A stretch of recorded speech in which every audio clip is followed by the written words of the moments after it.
Kasimple, nandito ulit tayo sa AP. Yan, sa AP Works. No, kasi gawa na nagka-problema sa electronics si Pote natin. So, ayan.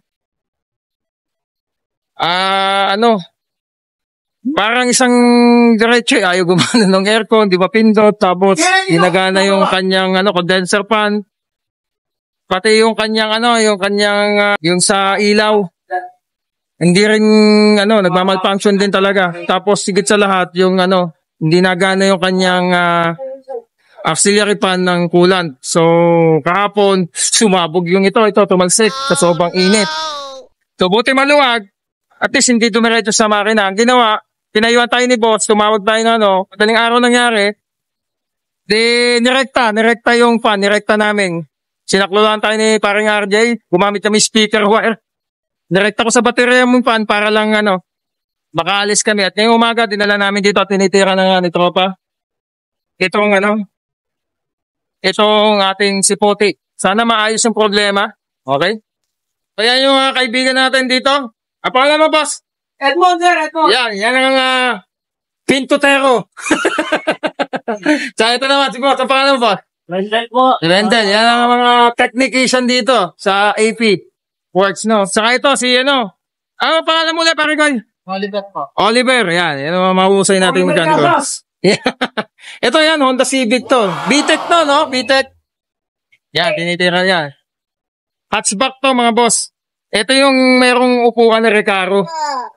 At meron ding legit na manibela. Spoon na manibela. Legit yan. Nando lang. Ganda niyan. Marami pang Honda Civic doon sa loob. Halika, anak. Now, come here. Come here. Yan, marami pang Honda Civic doon. Ito yung makina, no? Ayun, si ate. Si ating mekaniko din. Yan. Okay. So, nanggugulo na si Axel dito.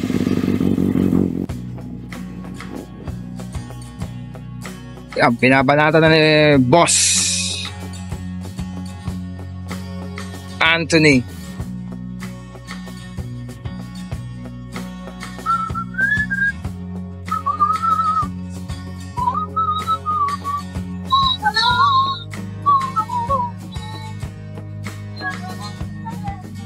So dito yan sa may sa may Bukal bago magbarangay hall. Ayun. Ayun ang barangay hall, bypass road. Bago mag-bypass road, ayan ang barangay hall yan. So ito lang yan, madadaanan ng shop ni boss.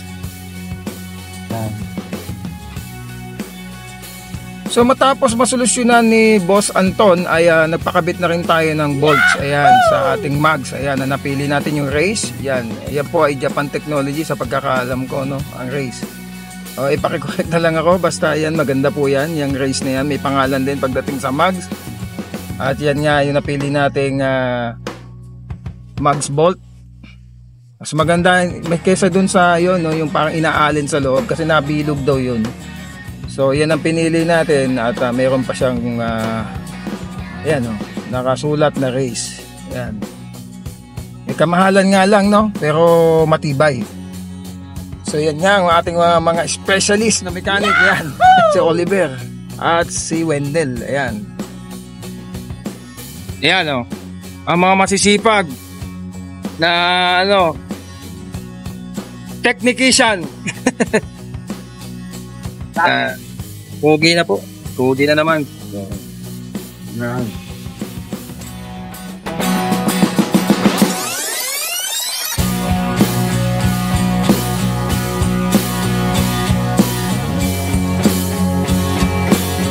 So ayos na yung ating sa problema, pero ibabalik natin to para ipaayos natin talaga yung buong sistema ng wirings para sigurado tayo. At ayun nga, nagpalit na rin tayo ng ng tornilyo ng magnets ba tawag doon? O kung ano man. Race ang napili natin, so magandang brand yun. So itim ang napili natin na mas okay kasi black naman, super black naman yung ating tint, no? So ayun, ganun na yung nangyari. At so far naman, okay naman ng coolant system ko, pati yung aircon ni Pote, hindi na one click na pagka binuksan namin ay nagana na siya. So ang findings, nagkaroon ng problema sa relay at sa fuse. Malamang nagkaroon ng pagkakataon na mag-short siguro dahil na patalbog-talbog, pero hindi natin alam kasi syempre luma na nga to dahil nga matindi rin talagang dinanas na biyahe ni Pote doon sa nabigla din tayo sa Pagbilao dahil talagang napakadelikado ng kalsada doon. Buti nga hindi nasira ang transmission, yung pangilalim ni Pote. No, yun nga lang, natanggalan tayo ng parang molding sa gilid. Yun. So hoping na maging maayos na si Pote. Meron pa kaming konting findings dito. Siguro dapat magpalit tayo ng sensor ng heater na din dahil may kaluma na rin. Na ganun-ganun na rin siya, natalbog-talbog na rin yung niya. Hinigpat na naman ni Bostonet, kaya lang may problema na din. So yun, saka hindi na rin ganun ka-accurate yung kanya reading. Minsan nasa halampas kalahati na. So binubuksan natin from time to time yung yung makina. Binubuksan natin.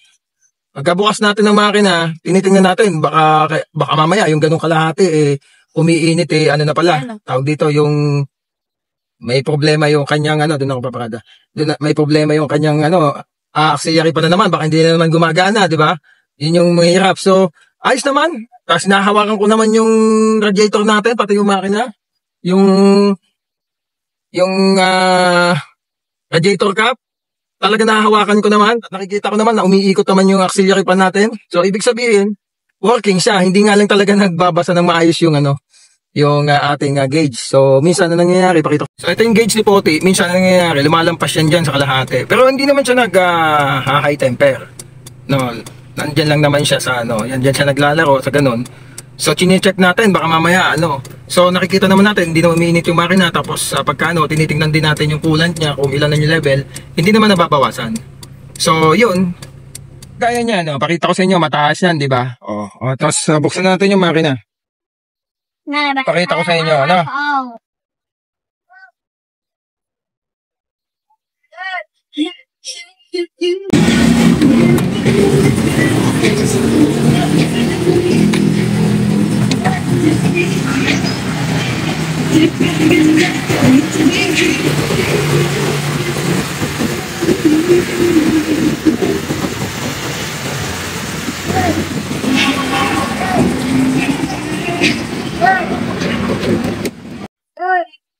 So nakita nyo, naikot naman yung kanyang pan.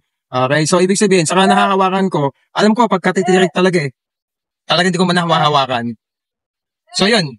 Yan yata yung sensor Yan yung papalitan natin. So kanina pag uwi natin, muntik na tayong nakauwi naman tayo, pero napansin ko na tumaas ng todo yung temperature niya.